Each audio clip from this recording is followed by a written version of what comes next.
Good morning, Dennis Smith reporting from the Board of Trade in Chicago. It's Wednesday, July 3rd. Looking at the grain markets trading higher here ahead of the holiday. Livestock futures trading mixed. We were sellers in the live cattle market yesterday. Market opened higher, briefly held the higher trade, turned lower.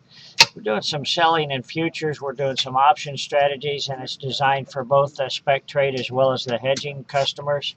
We're doing a outlook for the market to basically be defensive in the cash market. Cash bids are at 117. Cash trades last maybe 2 to 3 weeks has been a 120 affair. Now we have August futures at 122. So the basis is weakened with the cash now under the board. That's fairly normal, but it still does not mean that the futures continue to rally. So I'm looking for the cash to come down. I'm looking for wholesale beef to continue to work lower.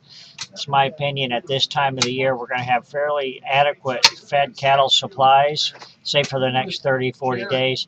We're probably going to see demand peak out, pretty normal for this time of year.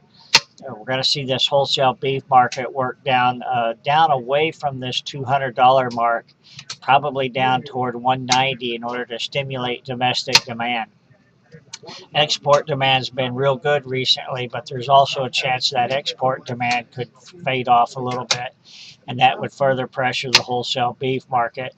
As it works down to find a price level that stimulates demand, I think you'll see the cash steer market in fairly defensive type motion here, and that should drag futures downward as well. I think we could come down and test the lows from the May-June timeframe, which is 118 in your August live cattle futures. So we're trading from the short side right now with both spec traders as well as producer hedgers.